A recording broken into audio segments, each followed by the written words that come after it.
My fiancée texted. You're too insecure. He's just a friend. Then she announced she was pregnant with his baby. When I confronted her, she said it's your fault. I needed comfort. I canceled the wedding, emptied our shared account, and sent her parents the sonogram. Hey viewers. Just a quick thanks. Over 14% of you are already subscribed, and it means the world. If you're new here and enjoy these stories, join the family by hitting that subscribe button. We're on the road to 10,000. I 35 David am sitting in my car outside a lawyer's office trying to wrap my head around how spectacularly my life just exploded. 3 months before my wedding to Jessica, 28, everything seemed perfect. We'd been together 4 years, engaged for 8 months, wedding planned, venue booked, honeymoon tickets bought, the whole fairy tale. Then Marcus, 31, showed up. Jessica started her new marketing job 6 months ago. Marcus was her team lead. Suddenly every conversation was about Marcus this, Marcus that. How funny Marcus was, how smart Marcus was, how Marcus really understood her creative vision. I mentioned it seemed like she talked about him a lot. Her response via text, you're too insecure. He's just a friend. Fair enough. I backed off. Didn't want to be that guy. The late night started next. Team projects, important client meetings. Marcus needed her input on everything. She'd come home at 10 p.m. talking about how grateful she was to have such a supportive colleague. I suggested maybe we should grab dinner together sometime, the three of us. Oh, Marcus is really private about his personal life. He keeps work and friendship separate. Convenient. 2 weeks ago, Jessica started acting weird. Tired all the time, nauseous in the mornings, emotional over random things. I joked maybe she was pregnant. She laughed it off. Just wedding stress. Last Friday she came home from work looking pale. David, we need to talk. Never good words. I'm pregnant. My heart jumped. We talked about kids after marriage, but this was unexpected. Still, I was happy. That's amazing, Jess. We'll figure it out. Maybe a small ceremony instead of the big wedding. She cut me off. David, stop. It's not yours. The world tilted sideways.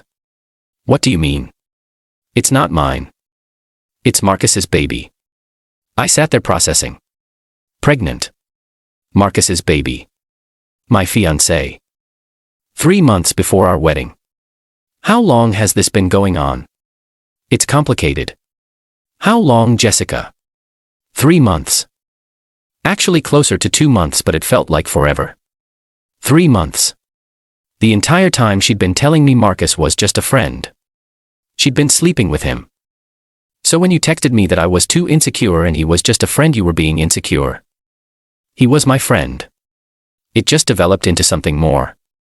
The audacity was breathtaking. Jessica, you cheated on me for 2 months. You're pregnant with another man's baby 3 months before our wedding. It's not that simple, David. You've been so distant lately, working all the time. I needed emotional support. So you got it from Marcus along with his sperm. Don't be crude.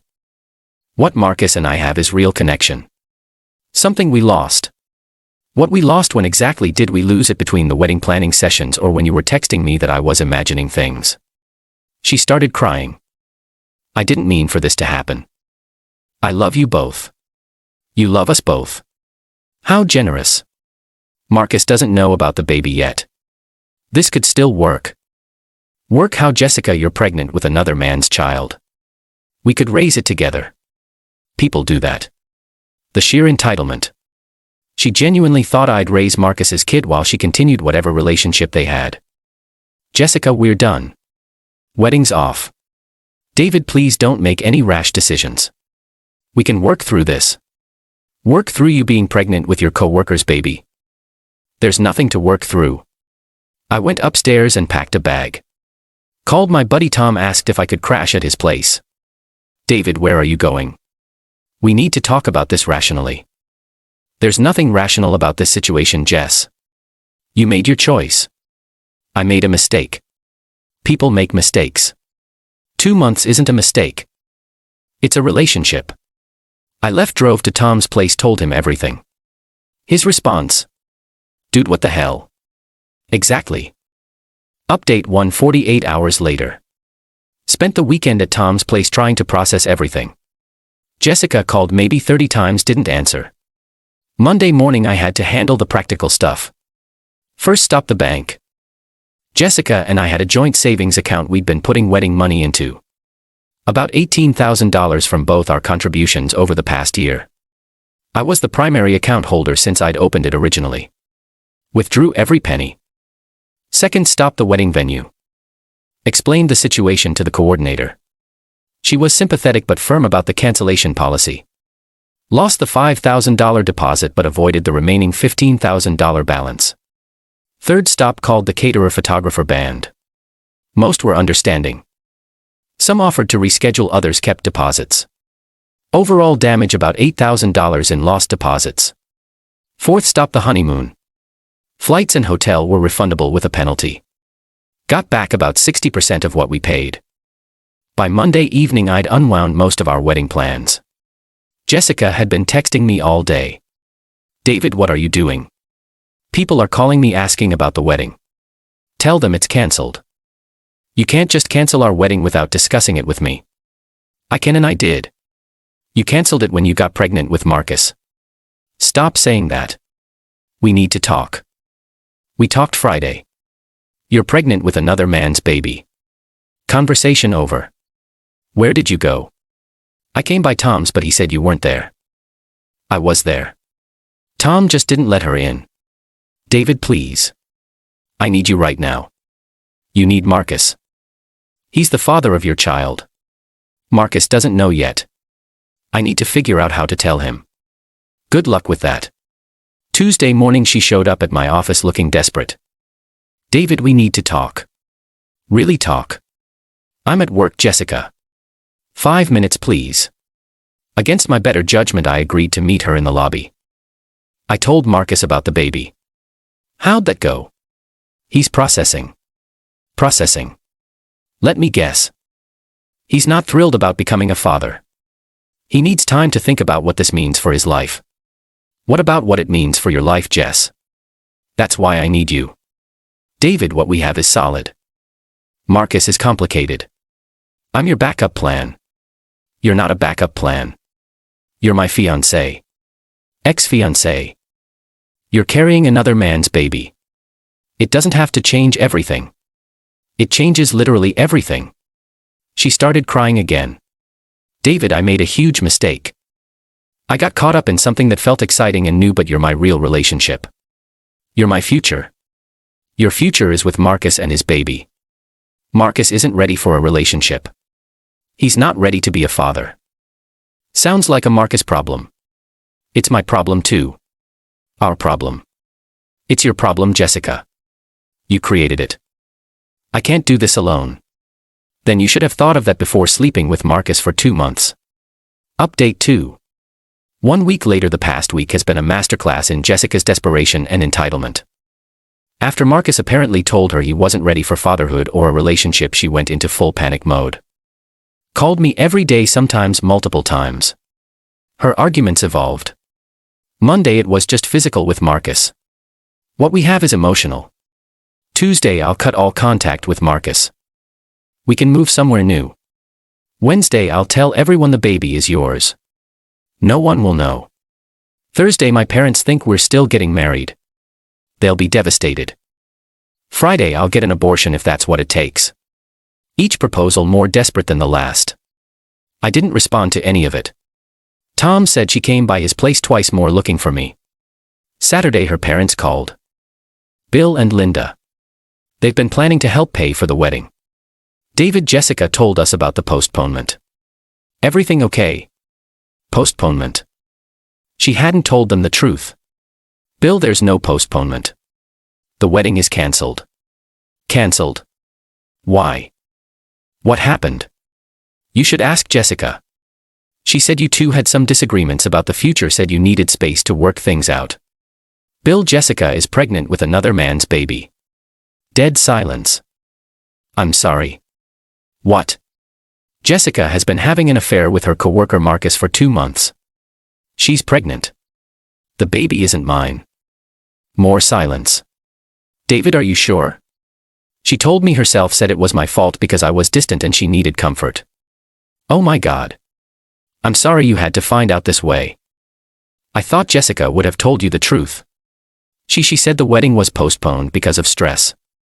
There's no wedding bill. I'm sorry. I hung up feeling bad for them. They were good people who didn't deserve to be lied to. An hour later, Jessica called screaming. David, how could you tell my parents? That was private between us. Private. You're 3 months pregnant with another man's baby. That's not private. That's reality. You had no right to tell them. I had every right. They asked why the wedding was cancelled. I was going to tell them when the time was right. When would that be, Jess? When you started showing. You're destroying my relationship with my family. You destroyed your relationship with me and your family and probably Marcus. Marcus and I are working things out. Really? Last I heard he wasn't ready for fatherhood. He's coming around. He just needed time to process. Good for Marcus. Process away. David, this isn't over. We can still fix this. It's over, Jessica. Move on. I'm not giving up on us. There is no us. There's you, Marcus, and your baby. Good luck. Final update. 3 weeks later. Time for the final chapter on this disaster. Jessica's parents called me back a few days after our conversation. They wanted to meet in person. We met at a coffee shop. Both looked tired and upset. David, we owe you an apology, Linda said. Jessica told us a very different story. She lied to protect herself. I understand that. No. It's not okay, Bill said. We raised her better than this. They'd confronted Jessica after our call. She eventually admitted everything. The affair, the pregnancy, the lies, even admitted she'd been planning to let everyone believe the baby was mine. We're not supporting her through this, Linda said. She's an adult who made adult choices. She's asking us to help with medical bills and living expenses, Bill added. We told her to ask Marcus. Apparently Marcus had indeed come around by ghosting Jessica completely. Blocked her number, avoided her at work, eventually requested a transfer to a different department. She's been calling you constantly, Linda said. We told her to stop. I appreciate that. David, we want you to know we think you handled this with more grace than she deserved. We're sorry you got caught up in her mess. They were good people. I felt bad they were dealing with their daughter's poor choices. The Sonogram incident happened last week. Jessica had apparently been telling people at work that I was the father. Playing the happy couple act while Marcus avoided her. She posted a Sonogram picture on social media with some caption about blessed beginnings and love growing. Several people congratulated me, including my own family members who saw it. That was the last straw. I took a screenshot of her original text. You're too insecure. He's just a friend. Added it to a photo collage with the Sonogram she'd posted. Sent it directly to her parents, found Marcus on social media and sent it there, and posted it on my own social media with the caption, when your fiancé says he's just a friend but the baby says otherwise, truth matters. The post spread quickly among our mutual friends. Jessica's phone probably melted from all the calls and messages. She called me hysterical. David, how could you? You've humiliated me publicly. You humiliated yourself, Jessica. I just provided context. I never said the baby was yours publicly. You posted a Sonogram talking about blessed beginnings while we were supposedly engaged. What were people supposed to think? You've ruined my reputation. Your choices ruined your reputation. I just made sure people had accurate information. Everyone at work knows now. Maybe they'll understand why Marcus transferred departments. You're destroying my life. You destroyed your own life and tried to destroy mine in the process. She's apparently had to take time off work due to the stress. Her social media accounts are deactivated. Heard through mutual friends she's looking for a new job. Marcus, meanwhile, has reportedly been telling anyone who'll listen that Jessica told him I knew about their relationship and was okay with it. Another lie she'd been spreading. As for me, I'm doing well. The $18,000 from our joint account covered most of the wedding cancellation costs plus some extra. I'm keeping the rest as a dealing with Jessica's nonsense fee. Started dating again recently. Met someone who thinks cheating is wrong and that honesty matters. Novel concepts. Apparently the whole experience taught me that when someone shows you who they are, believe them immediately. Jessica showed me she was willing to lie, cheat, and manipulate to get what she wanted. I just didn't want to see it. She wanted Marcus and his baby. She got both. She also got the consequences that come with lying to everyone about it. The best revenge wasn't elaborate. It was just making sure the truth came out after months of her lies. She wanted to control the narrative. I made sure the real story got told. Sometimes the universe handles justice perfectly. She wanted excitement and drama. She got plenty of both. Thanks for letting me vent, Reddit. Moving forward feels good. Peace out.